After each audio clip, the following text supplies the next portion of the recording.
MS, everything in shoulder was a frozen shoulder. We never knew what what the idea of shoulder pain is, what can be the problems in shoulder, and because of which there was no real thinking in treatment of shoulder disorders. There was just a abstract. I mean, everyone used to follow medications, analgesics, some modalities, etc. And now what has happened is there is with the newer understanding, there is onslaught of MRI, different investigations, which has brought on different terminologies, and then came arthroscopy, which of it, because of all that, the thinking has become jumbled up. Suddenly there is too much knowledge, and the actual treatment for shoulder pain lies between these two extremes, where there was no knowledge, and today's extreme where there is too much available. And that is what is treating the patient, not just the investigation, and practically trying to solve patient's problem rather than treating the in MRI finding or trying to be too technical.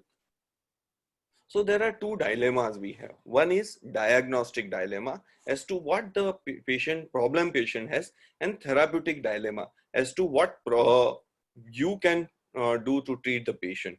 So let us see what are the diagnostic dilemma. Because the problem is that too many clinical tests, you will be hearing different people talking about different tests to diagnose different disorders. There are too many diagnostic modalities. Some people say do a sonography, some people say do X-rays, different views of X-rays, MRI, and in MRI also, some people would say do a MR arthrogram, some people say do a plain MRI, 3 Tesla, 2 Tesla, etc., etc. And then comes a lot of diagnostic name. Like you must have heard on MRI report, there is a slap tear, then there are types of slap tears, there is a partial tear, tendinitis, arthropathy, adhesive capsulitis, too many names.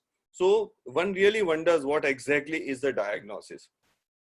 And there is a treatment dilemma as to what treatment plan we should give, what modalities, whether you should use modalities for treatment, what kind of exercise regimen you should give, and how to counsel patient. Counseling a patient is very important in shoulder because they have been suffering for a long time. They have gone to many people, many doctors, many physiotherapists. To tell the patient, assuage their doubts and apprehension is very important when you want to treat a patient with shoulder pain. Because if you are not being able to uh, answer the patient, sometimes they just lose the patient. They may just keep hopping from one place to the another.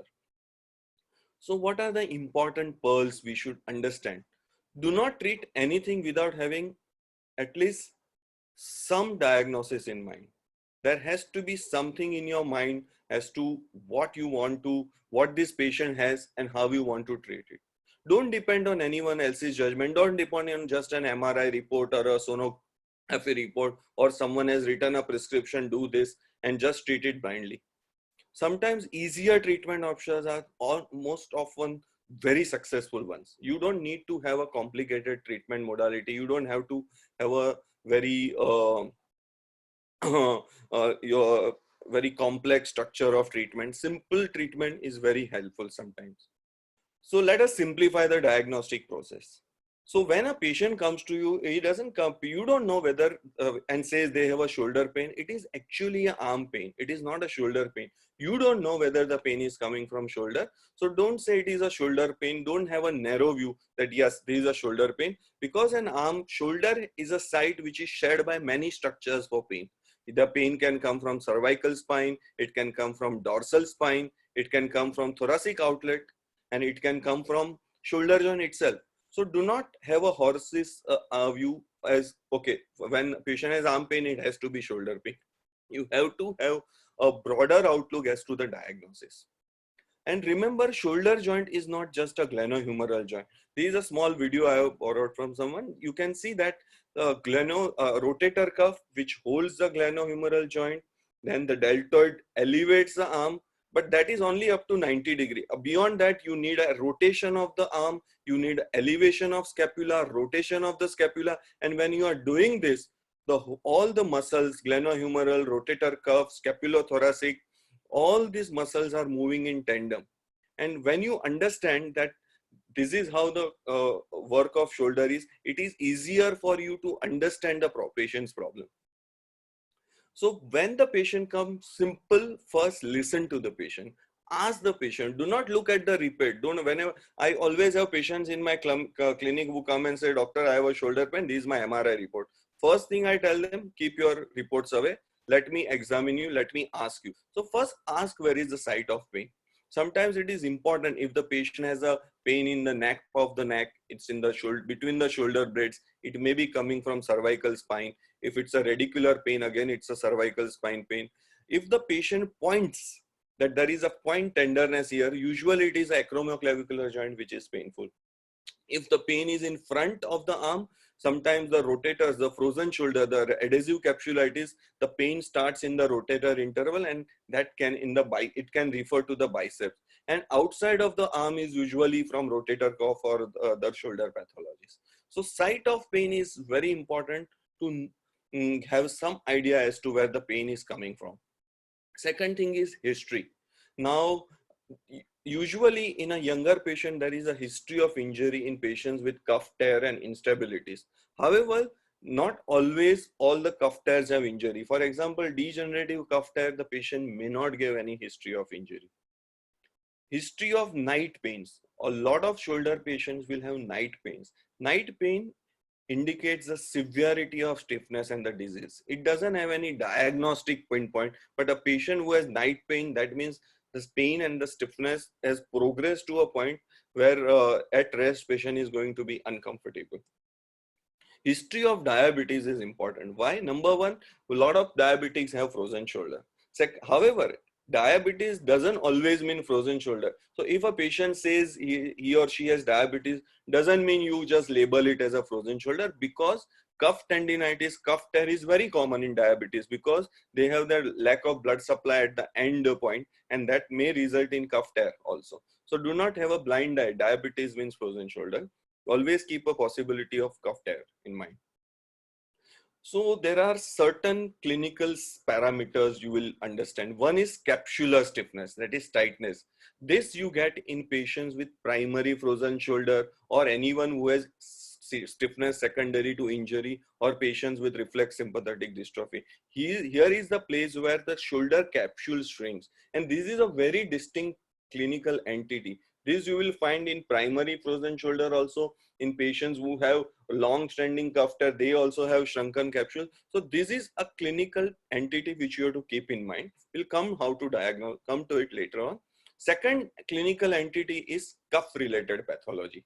Like you may have a rotator cuff tendinitis, partial tear, complete tear. It is an extent. A tendon which is become tendinotic will have some partial tear which can progress to full thickness tear. Then subacromial pathology, like you can have a bursitis, calcification, or biceps tendon pathology. Now, for all practical purpose, we think that the biceps tendon is a part of rotator cuff, and that bicep is the most painful part of the shoulder joint. But usually, biceps tendon alone is a culprit in a very few number of patients. Usually it is in tandem with rotator cuff problems. And this is something which everyone ignores, that is non-glomerular problem.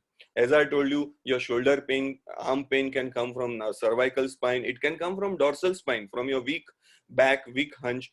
It can come from weak core. Would you believe if I say that sometimes a weak foot muscles can also give rise to, or a weak pelvic muscles can give rise to shoulder pain? But it does, because it changes the dynamics of your shoulder joint.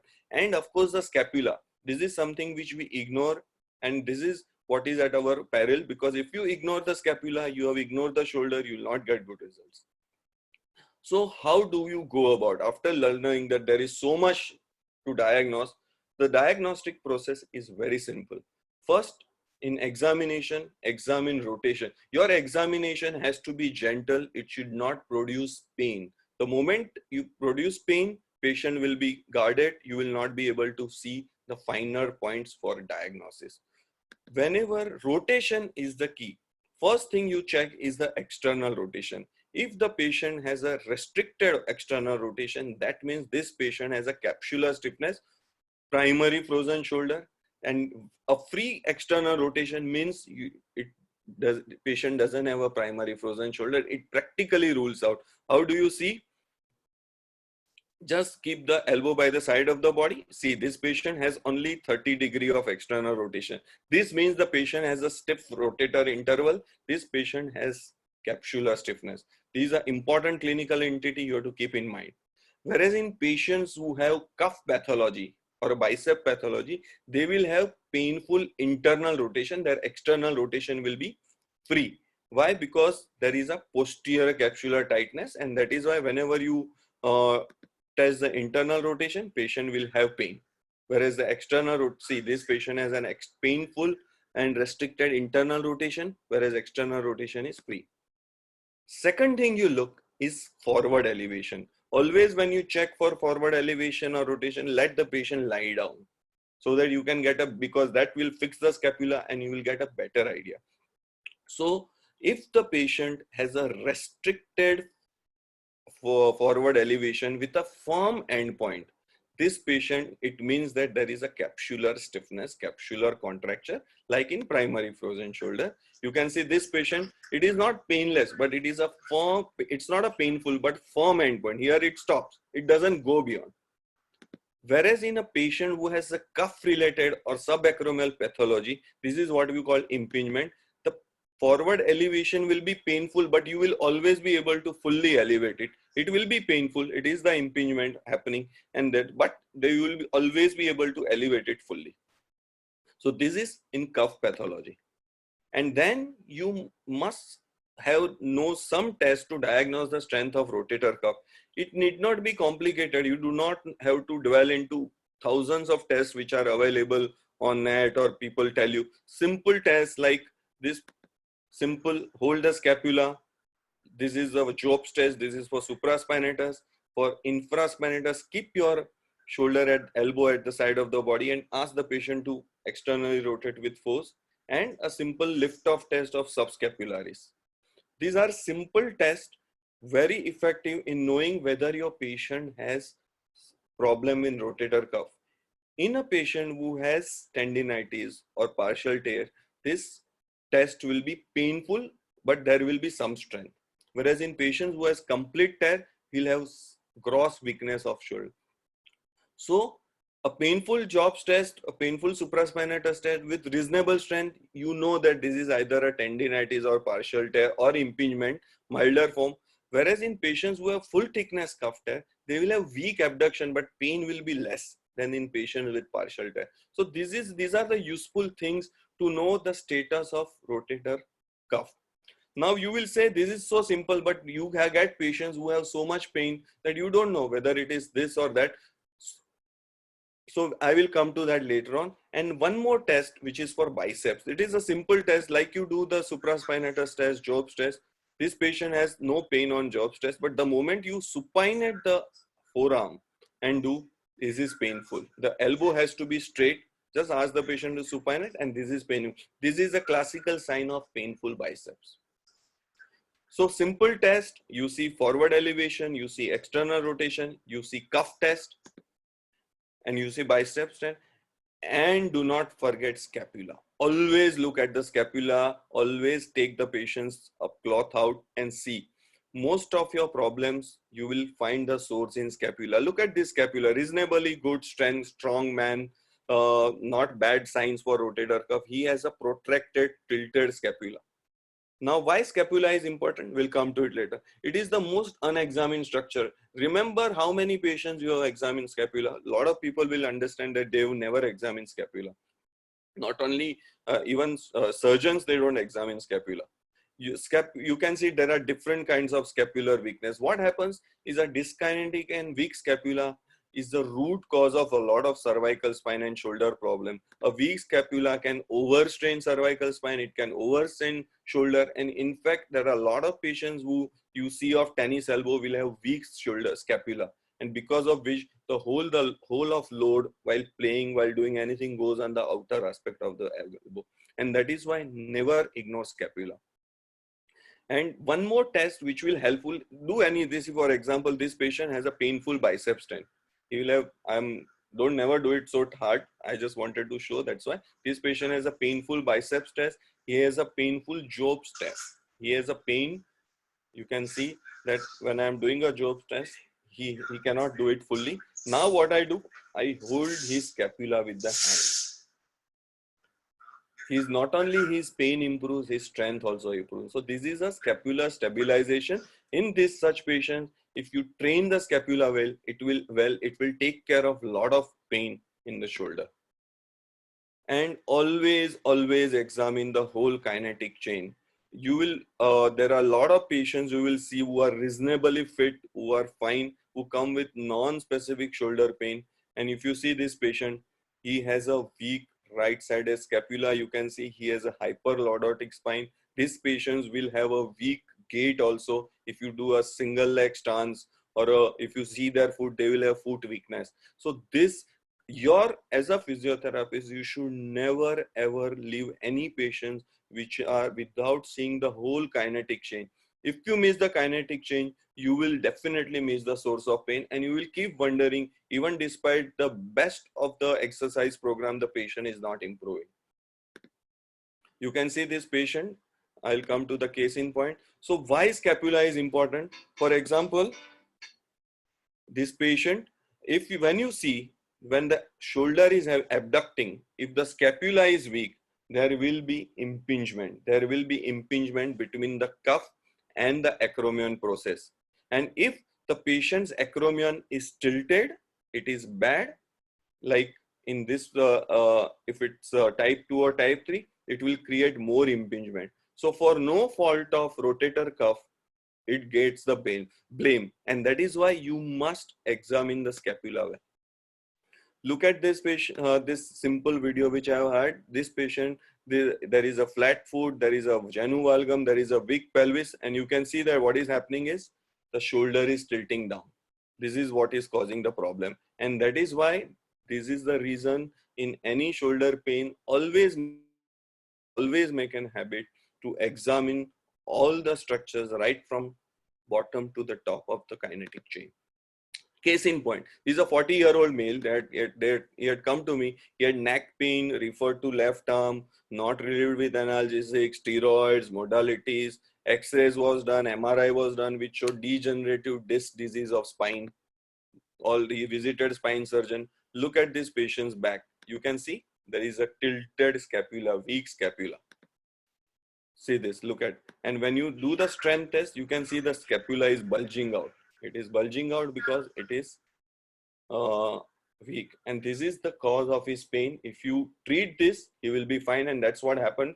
His symptoms were completely relieved once we started treating his scapula.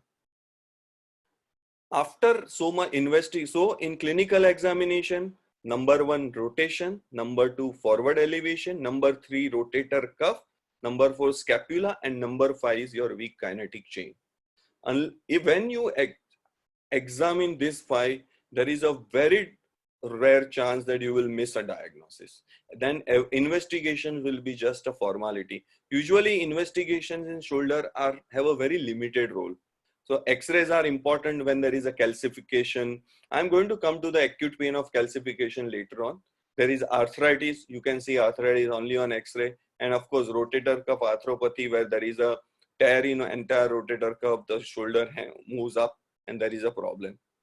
MRI, do not jump at MRI in any shoulder patient who is not getting relief, because you will get very little information if it's a non-specific finding. If you feel that the cuff is weak, if you feel that patient is not getting relief from symptoms, then only MRI is helpful. And MRI finding is relevant if and only if it correlates with the clinical findings. Without clinical association, MRI is useless. So let us come to, now we have lots of diagnosis. So first scenario is capsular stiffness. So there is absolute clarity. You will have a patient who will have a frozen shoulder or a tightness because of some reason. How will you diagnose? Restricted external rotation, restricted forward elevation, and cuff is okay. These patients are relatively, in my practice, easier to treat.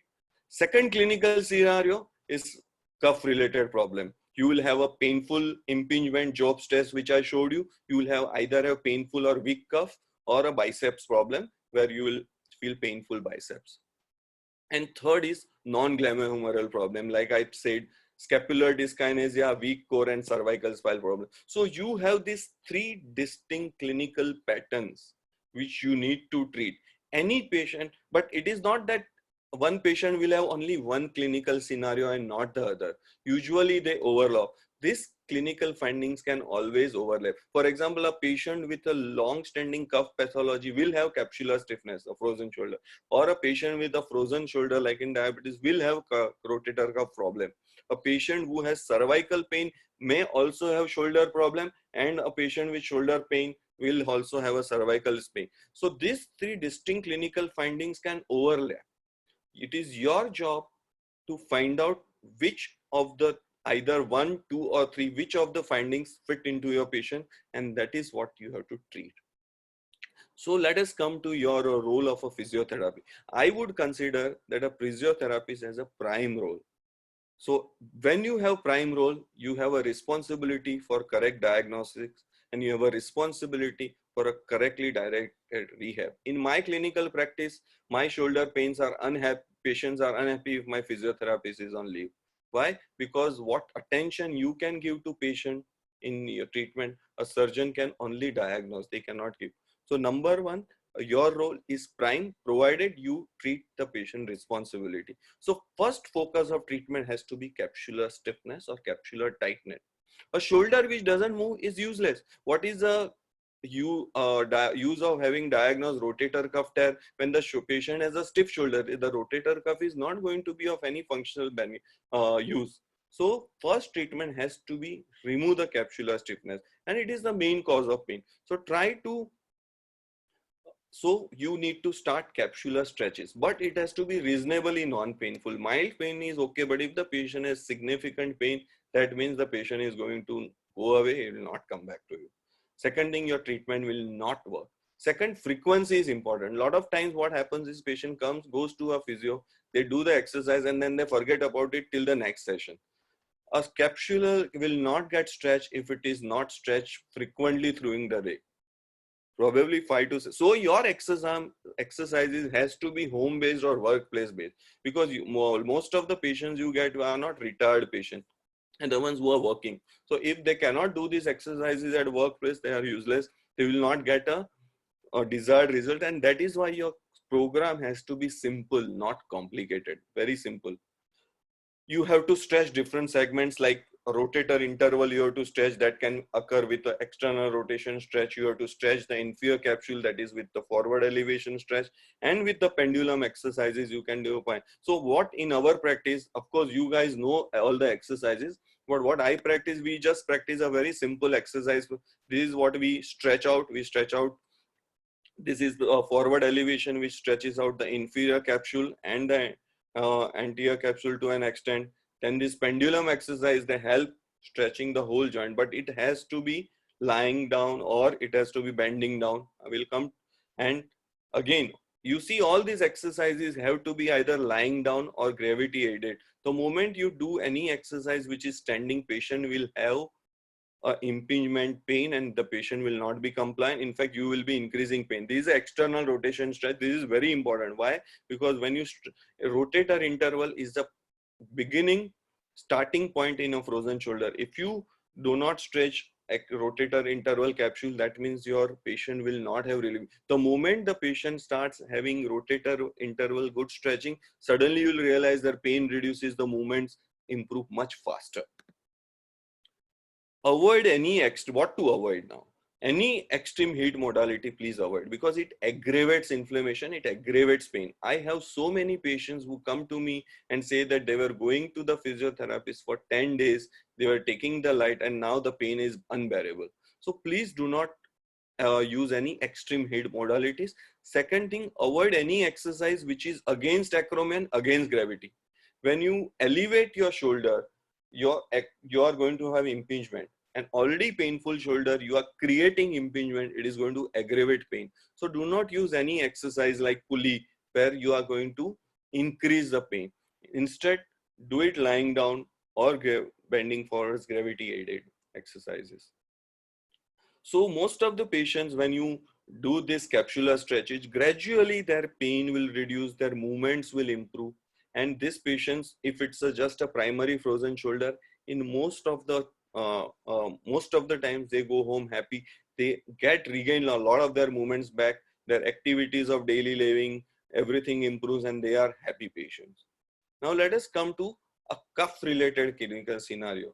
To understand and treat the cuff related patients, you must understand shoulder function, which I already, there are three force couple. This again I have borrowed the video for M&M. You can see there is a first is a vertical force couple. The rotator cuff presses the humeral head in the glenohumeral joint and the deltoid elevates the arm. This is a vertical force couple. Second is a horizontal force couple, which we ignore because abduction or elevation is not the only movement. If the patient has to reach the back of the head, they need to have external rotation. If the patient needs to reach the back of the spine, they need internal rotation. So this is another force couple, which is horizontal force couple, which is given by subscapularis infraspinatus teres minor. So if this patient has injury or imbalance in either the horizontal or a vertical force couple, patient will be symptomatic and problematic. Why you need to understand? So that you know what exercises you need to give to the patient. And third force couple is a scapular cuff force couple. If the shoulder scapula is weak, it will create impingement, as I said, and that is why you need to strengthen the scapular muscle so that it clears off your shoulder joint for further elevation. So what are the principles of rehab in these patients? First and foremost, do no harm. Avoid aggravation of symptoms. How will you aggravate? By aggravating impingement.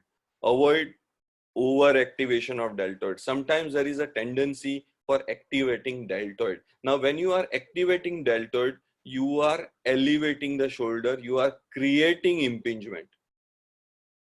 And that is why deltoid should be the last priority for any patients who have shoulder problem, unless they have specific deltoid related issues.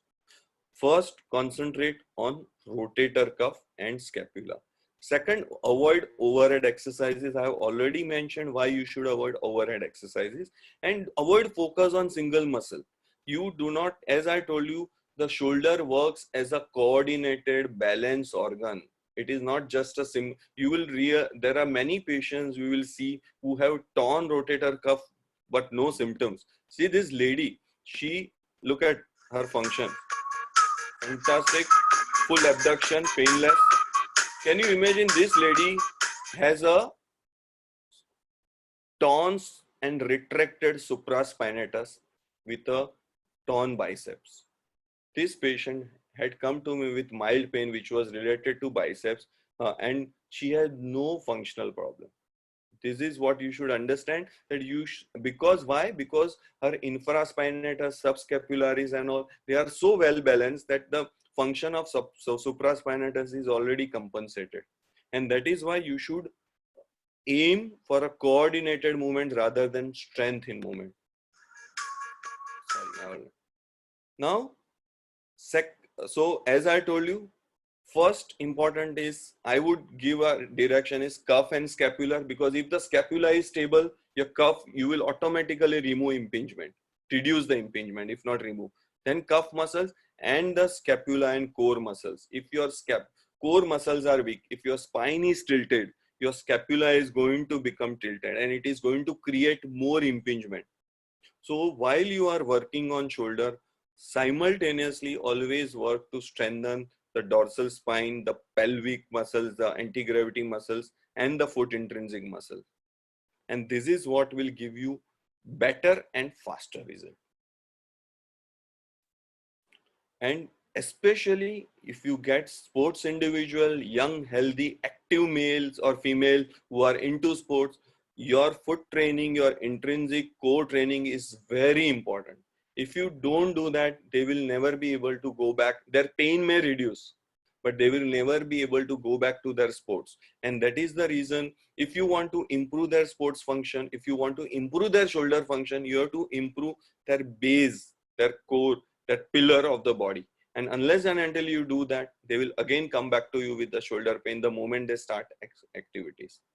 We have a lot of exercises. Most of them, as you realize, they are all again not causing impingement, and you will also be following some exercises. It is not important to you follow particular exercise. It is important for you to form your own exercise combinations which is comfortable to the patient and which is giving you result. Do not copy anyone's exercise, because your understanding will bring you your way of treating the patient, and that is the best way of treating the patient. As long as they are getting good results, whatever you do is fine. Do not copy someone else's regimen. So these are the, I'm sure you all must not be interested in looking at all this. So now when do you need surgeon? I have told you everything where I have talked about physiotherapy. That does that mean that you don't need a surgeon? You can treat the shoulder? No, you will need a surgeon. Why? Number one, he is the first line of diagnosis. Initial pain relief is always by surgeon. As a physiotherapist, make it a habit not to prescribe a drug as long as possible. When will you need a surgeon? When there is an extremely painful shoulder and when there is a surgical intervention. So let us go one by one. First line of, in a shoulder patient, reassurance is very important. A patient has to be reassured, and that can be done when a surgeon and a physiotherapist, they talk the same language, so that in a difficult case where you are not getting results, you can always have a shared responsibility. You can fall back on each other. Second thing, lot of patients get side effect with lot of painkillers. Now, if you have prescribed the medicines and the patient gets side effect, you will share the blame, and ultimately patient will tell you, why did you prescribe? And even if they insist, avoid prescribing. Maybe paracetamol, maybe something, but never go beyond that. The side effects with the drugs are very common. The problems with the kidney, intestines are very common. Avoid. So let the surgeon take the blame. Let the surgeon prescribe the medication. So that is where your surgeon will be important. Second thing is, in some patients who have extremely painful shoulder, severe impingement bursitis, you will need local injection. It can be subacromial injection, it can be glenohumeral injection, it can be supraclavicular block. So if the patient is not improving, and if you, even if when you feel that you're given a reasonably good rehab program, send the patient back. Maybe they need injection and infiltrational modalities. Third thing is surgical intervention. When a physiotherapist treats a patient correctly, our bread is gone, because we don't need to operate a lot of them. For example, this is a frozen shoulder release, which we hardly do. Maybe must be doing, if I see, say, 100 or 200 shoulder patient, maybe one patient needs a release. Very rare. If you treat the patient well with exercises, if you treat the patient, if you aid it with infiltration if required, most of the patients will do well. So this is how arthroscopically we release the capsule, we open up the shoulder joint. However, again, rehab is very important even after release, because if you don't have a proper rehab, patient will again go back into tight capsule. And of course, everyone knows, you must have been bombarded by so many videos of arthroscopic repair. This is what we do in the patient who has frank, young patient, fresh tear, weakness of function. This is the classical case for rotator cuff repair. Once you do that, patients do fine. And of course, a rehab is never more important or nowhere more important than a post-operative rotator cuff tear. Now, let us come to a point which is not mainly seen by you, but sometimes you will get the patients who will directly come to you with severe acute shoulder pain, which is non-traumatic. You ask the patient, they have injury, patient will say no. You ask the patient whether you had any fall, they will say no. Severe pain. Most of the times, this severe pain is because of acute calcifying tendinitis. Unless and until proved otherwise, you will always find calcifying tendinitis. All the movements are restricted. In such patients, just give reassurance, give them analgesic and gentle exercises. Most of these patients will have a self-limiting disease. They will have relief within few days. However, in some patients, even X-ray will not show you calcification. Why? Because these are the patients who have subscapularis calcification. You will not see on a AP X-ray because it is superimposed. So even if you don't see a calcification on X-ray, doesn't mean a acute pain is not because of calcification. It means that the calcification in a place is in a place where you can't see it on a shoulder AP X-ray. You need different views. But of course, this is more relevant with the surgeon. How to treat calcification? Do not go for any modalities, please. You do not need injections or any other needling treatment for this. Wait, anti-inflammatory, analgesic, reassurance, gentle movements, and 99.5% of the patients will resolve within next 3 to 4 days. So acute calcifying tendinitis, though it is a very dreadful pain disease, it is easier to treat when you understand it.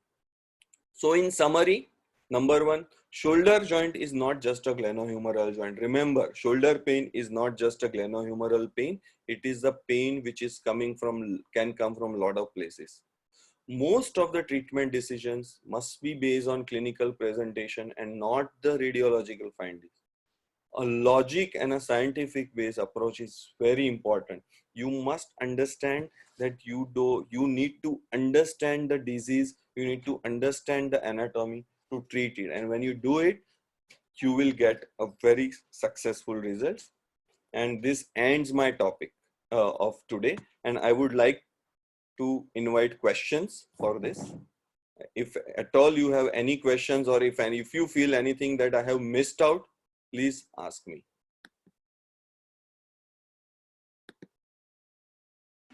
Sir, I have one question. Yes. When you start the post-op physiotherapy after any rotator cuff repair, how Yes. many days post-operative? Sorry, what's your name? Who is speaking? Can you identify yourself? I am Hello. Dr. Leena Davre. Hello. Nina. Yeah, Lina. Yeah. So what you were Yeah, saying? Sorry, tell me. like after your post-op cuff repair, Mm-hmm. when you start the physiotherapy mobilization, immediately or you give some rest? So see, basically, when you repair the cuff, it takes almost 8 weeks or more for it to heal the repair. Okay. Because so in the meanwhile, you have to give rest during that part. If you Okay. try activating rotator cuff, it is going to load the repair and tear. But if you keep the shoulder immobilized for 6 to 8 weeks or more, you will get stiffness. So you Huh. should, what I do not do anything till stitch removal that till patient is comfortable, maybe say 2 weeks, 3 weeks. And then you start exercises which are passive, where you don't cause impingement, Hmm. just to improve the movement. Like you can Hmm. give a gravity dependent pendulum, lying down, passive forward elevation. Remember, passive exercises. And you can give shoulder blade scapular exercises so that the repair doesn't come. But activation of rotator cuff should be delayed to at least 6 to 8 or more weeks, depending on the quality of the cuff tissue, quality of your repair, and the bone quality. If you do anything prematurely in rotator cuff, the cuff repair is going to fail.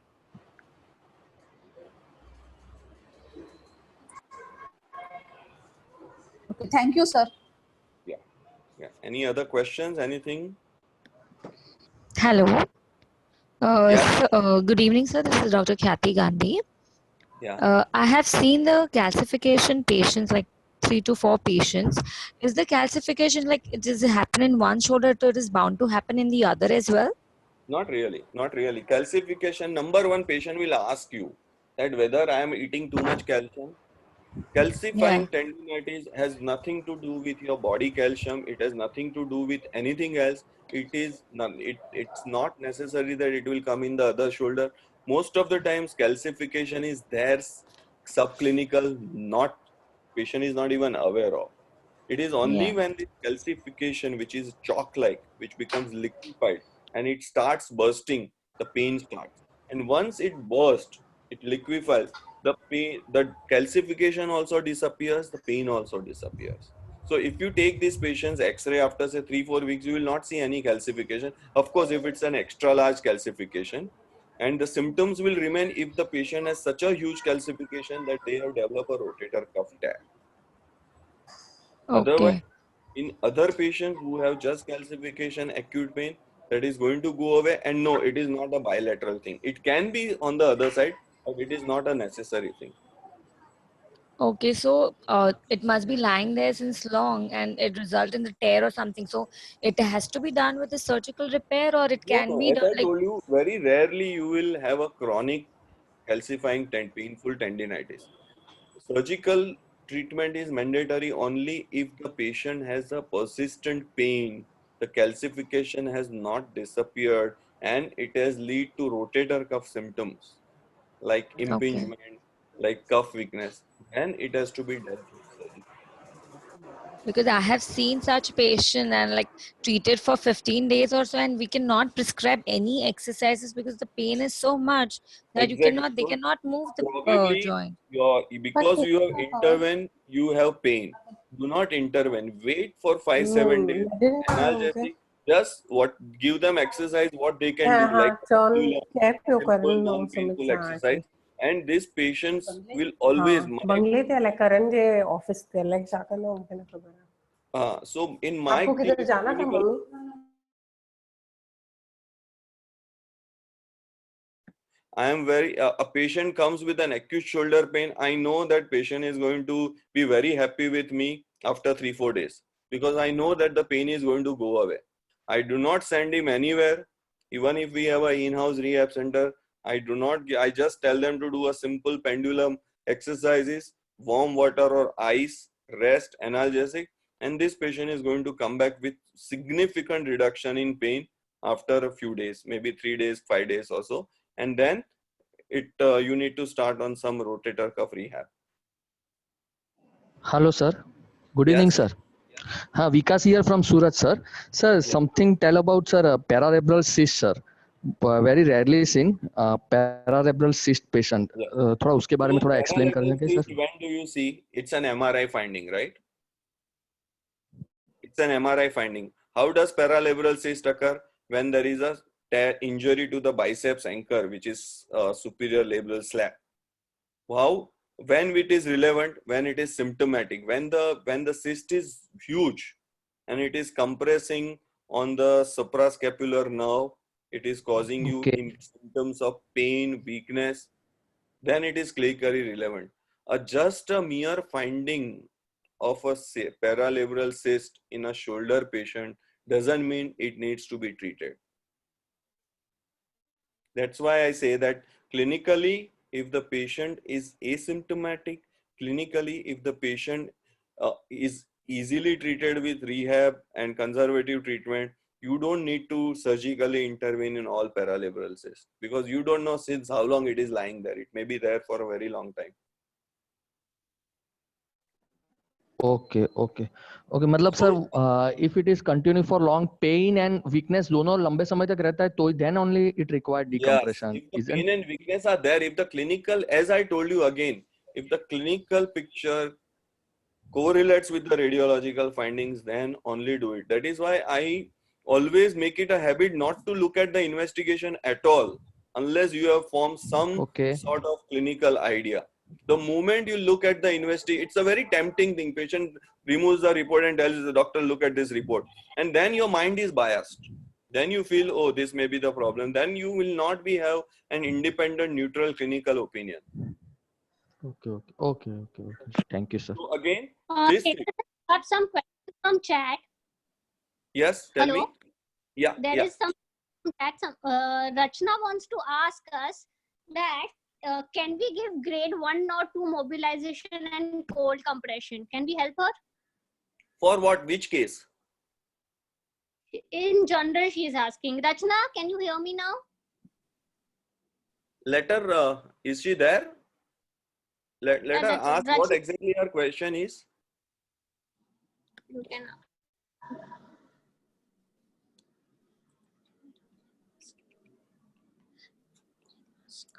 Is she there? Capsular is saying. Yeah, Rachna. Saying capsular stiffness. For what? I mean, is it for capsular stiffness or what? Yeah, there is a case of frozen shoulder who has a capsular stiffness. Can we give grade 1 or 2 Yes, mobilization you and can cold always mobilize. Remember, you can definitely give passive capsular stretches, definitely.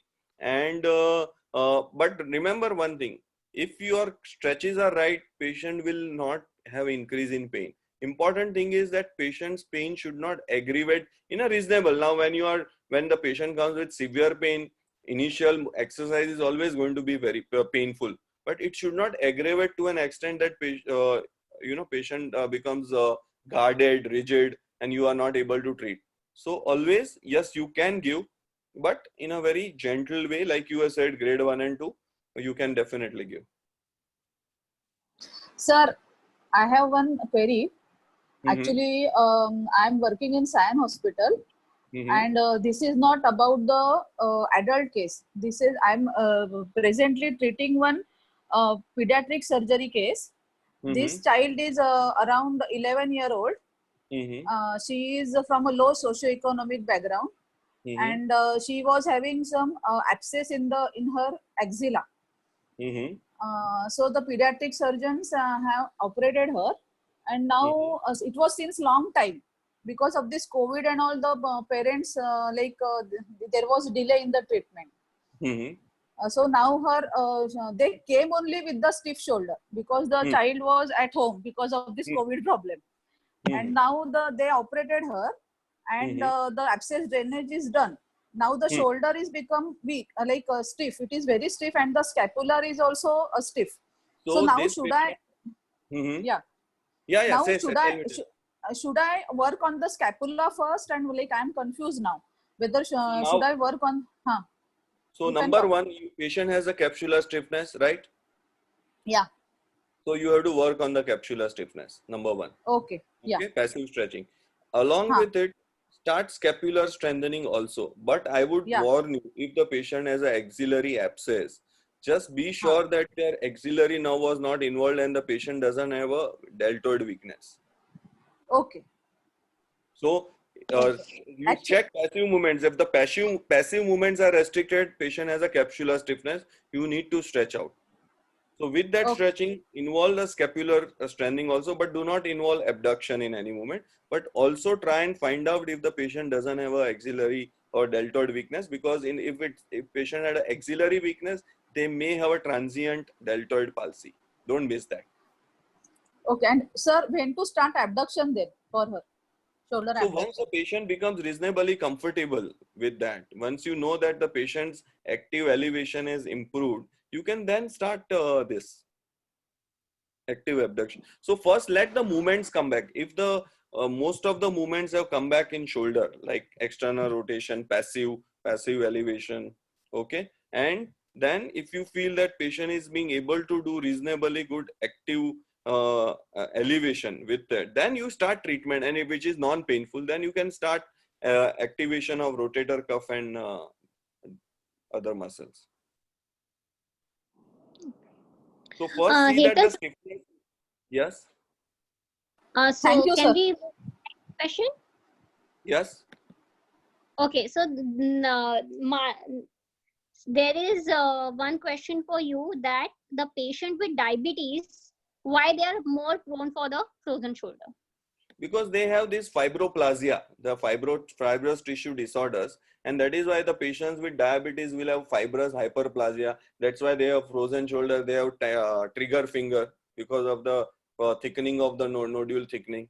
So that's a pathological response of the tissue. Okay, okay, thank you, sir. So the next question from Mary is, why does the calcification cause rotator cuff weakness and pain? Because the calcification is in the rotator cuff. The calcification is in the rotator cuff tendon, and that is why it is going to, when it bursts, it is going to come out of the fibers of supraspinatus or subscapularis, and that is why it is going to inflame the rotator cuff and it is going to cause pain. Okay. Then the next question is, can we give needling to patients? See, for a patient with calcification, No, there's a separate question that in any shoulder patients can we give needling? So see, needling will help you relieve muscle spasm, pain, things. So it is a pain relieving modality. So if you feel your needling is helping the patient relieve pain, then you give it, no problem. But do not forget the principles of the shoulder rehabilitation. Only needling causing relief of pain, this patient will someday come back later. It's like giving analgesic or giving a infiltration, steroid injection. You are killing the messenger. You are killing the pain, but you are not treating the root cause of the problem. So your focus, while is important to relieve the shoulder pain, but your focus should be to remove the cause of pain, and that is possible only if you focus on rehab. If you feel your needling is helping you, fine, do it, no problem. Everyone has a different ways of treating, but focus on rehab also.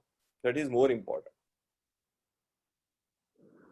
Okay, now Sairam wants to ask that how we will diagnose the AC joint dysfunction. AC joint dysfunction, as I told you, acromioclavicular is a very superficial joint. So AC joint dysfunction, like AC joint arthritis, is a part of impingement, because when the AC joint hypertrophies, it presses on the supraspinatus inside and causes impingement. So if that you are talking about that AC joint problem, it is a part of your shoulder dynamics, and the treatment is symptomatically you can give a AC joint injection. But again, why AC joint problem is also a larger symptom of the problem with scapula. If your scapula is protracted and tilted, it causes excessive strain on your acromioclavicular joint. You will see them in many patients who are going to gym and all. They will have a hypertrophied AC joint. You will see bulges here because they are doing too much abduction and overstraining. When you do too much abduction, your AC joint also gets strained, and that is why. And when you are talking about AC joint dislocation, it depends on what is the grade of dislocation. That is a surgeon's treatment of choice, what you need to do. But for rehab in a patient with AC joint, of course, the pain relief is important, but your focus should again be same on improving the shoulder function and dynamics. Okay, sir, thank you. So now the next, can we take few more questions Yeah, or no shall we problem. answer them? Yeah, absolutely We can- fine, no problem. Okay, Geeta wants to ask us that in grade 1 and 2 supraspinal, when it is advisable to start the physio program? Again, Or so grade 1 and grade 2 supraspinatus, when you tell me, are you telling me the MRI finding or your clinical evaluation of rotator cuff? If you feel that you have looked at an MRI which shows that there is a tendinitis or grade 1 tear, then again that is not relevant. You check the function and the pain of the patient. When you elevate, when you have pain, if you feel, so start for so your question is you want to start exercise, right? Rehab, right, Kavita? Her question is when to start. Yeah, so you start the rehab initially, direct it at improving the rotator cuff with static exercise or exercises which doesn't cause impingement or load the patient. As long as your exercises are not causing impingement, it is not going to damage the rotator cuff much.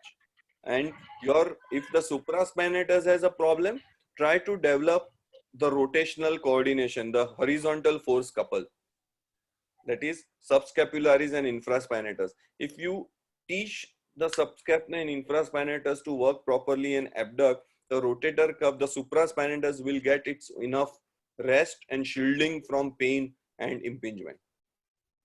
So even if there is a mild injury, you do a rotator cuff training program, which is important. Okay, thank you, sir. So now the next question is from Dhaval.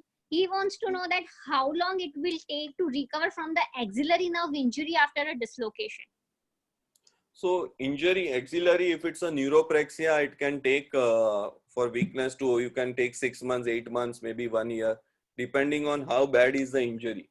So if it's a documented axillary nerve injury, you should maybe follow it up with a EMG nerve conduction study with the relevant people after 3 to 4 months and see if there is activation of or more muscles and if there is improvement in the nerve function. And of course, apart from nerve improving, you should with your exercise program recruit more and more muscles, so that once the nerve improves, the muscles are already well capable to take the function to normal. So it will take around 6-8 months for you to see a reasonably good abduction.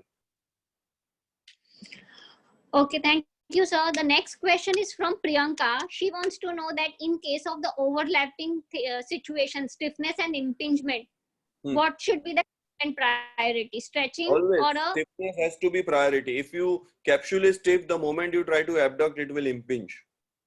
So stiffness has to be always the first priority, and stiffness in a way that it doesn't cause impingement. Lying down exercises, don't use pulley or don't use a wheel kind of, it will increase the impingement. So always use a lying down exercise or a gravity dependent exercise, and try to work passive as well as and try to get patient to do the exercises more and more often, say 5 times a day, 7 times a day, and that will help you faster in impingement. And simultaneously, static rotator cuff and other thing you can continue doing it. Okay, thank you, sir. Now the next question is from Mansi. She has a patient with a clavicular fracture and is mobilizing her or him, I don't know, since 1.5 months. But during that time and after that, she has the patient developed tingling and burning sensation in So what should be done in this case? So basically, if the clavicle fracture is operated or non-operated? Mansi, can you tell us if it is operated yes. or Non-operated means sometimes what happens that the callus formation, it can cause, it itself can cause thoracic outlet obstruction and cause tingling numbness. So when you are trying to focus too much on patient getting abduction, it will cause a thoracic outlet obstruction. And that is why try to improve the tilt of shoulder blade scapula so that your impingement or your thoracic outlet becomes relatively free. And do not give abduction, active abduction or against the resistance in standing or sitting position against the gravity or against the acromion. You can do it lying down. So once you do that, start relevant medication, patient will do better. Okay, thank you, sir. Now the question is from Nehal. She wants to know that can we do something about the hypomobile sternoclavicular joint? Is it symptomatic? Nehal, you will have to tell us. Yes, during the overstretched position, there is a subluxation of the sternoclavicular joint, and that's the only movement. While doing the movement, it's painful. Otherwise, there is no symptom. So the subluxation is anterior?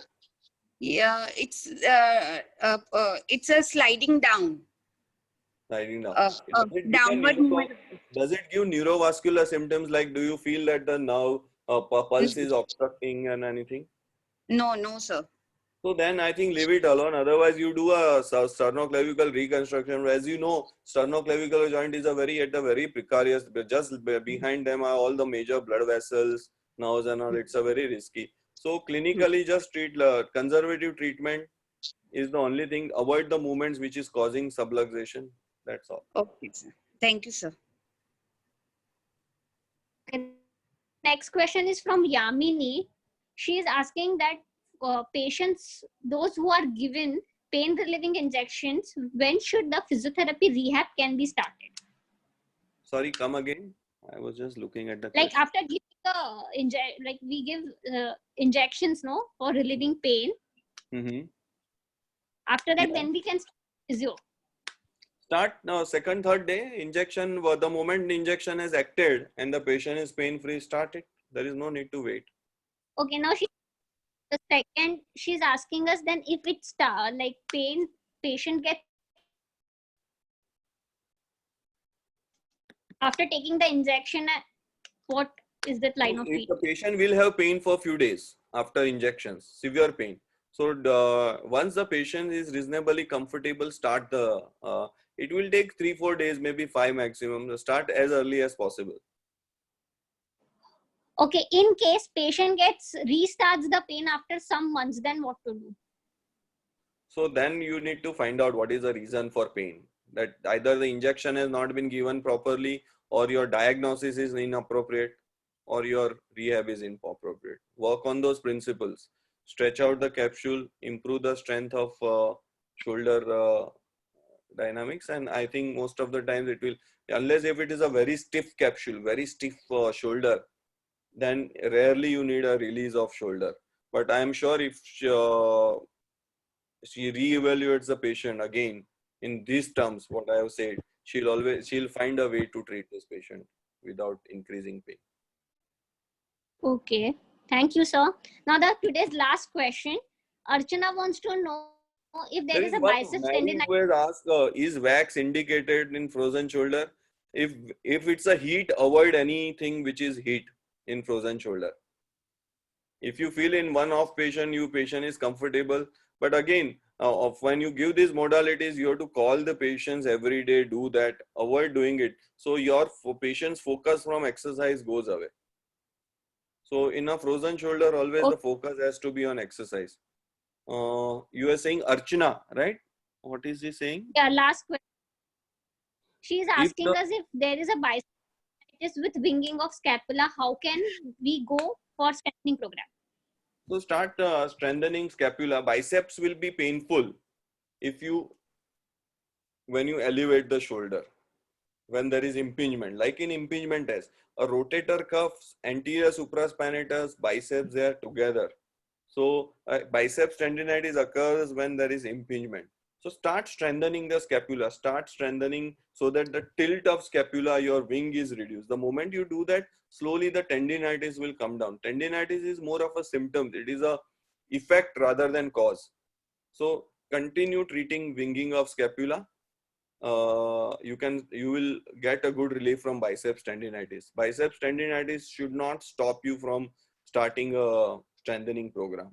You can give the patient analgesic, rarely maybe injection, but if you give correct program, you will not need anything. Patients will have gradual resolution of symptoms. There is Nehal Bhatt also. She's raising the hand. I think she want to ask question. Yeah, Nehal. No, nothing. I have finished it. It was a previous hand drive. Okay, fine. Okay, Okay. Sir, you can see on your screen. Yeah. So brief explanation of AC joint arthrolysis, post-op rehab and outcome. As I told you that AC joint, it's more of a subacromial decompression impingement. We rarely do AC joint arthrolysis alone. There is no cause. It is always accompanied by rotator cuff repair or something. So I don't know who has done for what indication, but the post-op rehab and all is same. Stiffness should be taken care of. Rotator cuff and again rehab should be instituted. There should not, and there is no point of rest. AC joint, it's just a arthrolysis. So you just wait till the patient's inflammation and pain subside and you start the post rehab program. Sir, hold on. I will mute everybody. Then you can unmute yourself.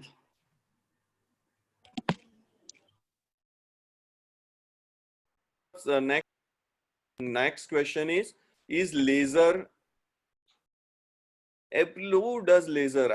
In calcification, lots of treatment. You give injection, you give needling, you do everything. As I told you, 99% of the patients will anyway do well, irrespective of what you do. If you don't do, they will be fine. So don't do. Don't trouble the patient. Wait, let the disease take its course and then decide. Most of the times you will find that the patient is all right. You don't need anything. So I think we have come to the end of this questions. And anyone who has question can always result. So biceps tenotomy. Yes, biceps tenotomy with capsular release. Yes, biceps is a very painful structure. So in many patients, a simple biceps tenotomy, even in patients who have a irreparable rotator cuff tears, we do biceps tenotomy and the patients do exceedingly well in terms of pain. So it's a good option, biceps tenotomy. Sir, in the end, just tell everybody which YouTube channel this So video we will be have this uploaded. Ortho Sports Specialty Orthopedic Center YouTube channel. I'll just write on a chat. We are primitive. This probably which we can post this whole webinar on that, and also we write a lot of articles. And if you, we will always welcome a suggestion if you think that any other topic has to be covered. We can do that. This is the same Facebook page also. That's on FB. Wait, I'll write down. Then we have an Insta handle, which is Ortho Sports in, and of course we have a website also.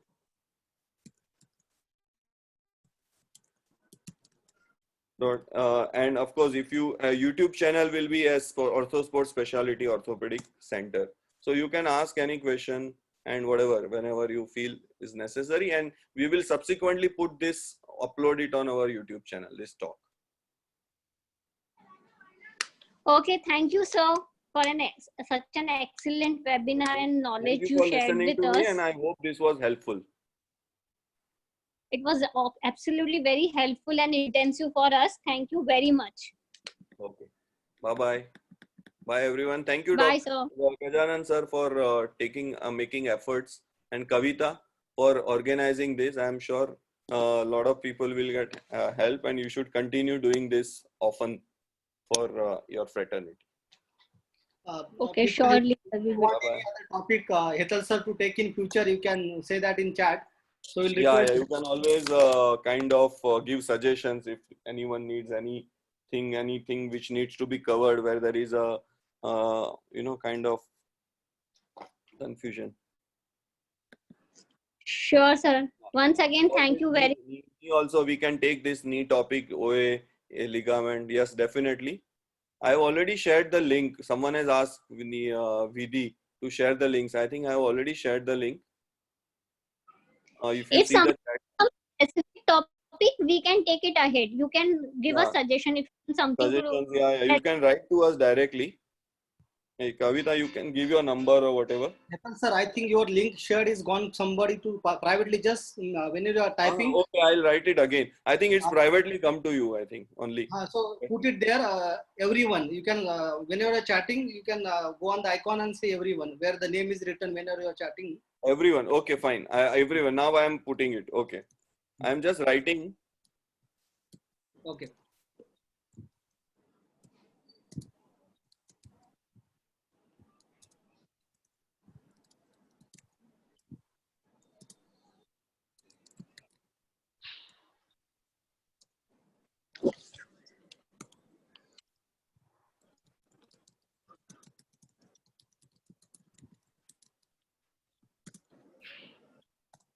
And we have it. Our YouTube channel is also same. It's quite basic right now, but Ortho Sports same.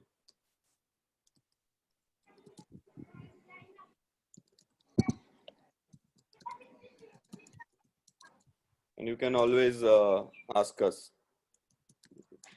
We have a Facebook page which has a sub page.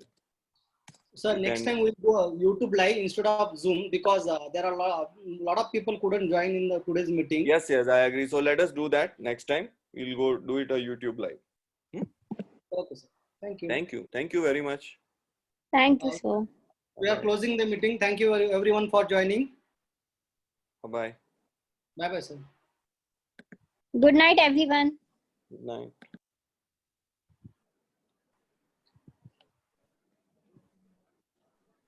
Those who are interested in the lecture by GB School on business management, you can join us today evening 9:30 on YouTube live. So you can subscribe to the channel GB School of Neuro Rehab and Aquatic Therapy, and you will get notification about the lecture. So if you want to learn about why to start business, you can join the channel at 9:30. Thank you, everyone. Thank you, Gajanan sir. I'm closing the meeting. Okay. Yeah.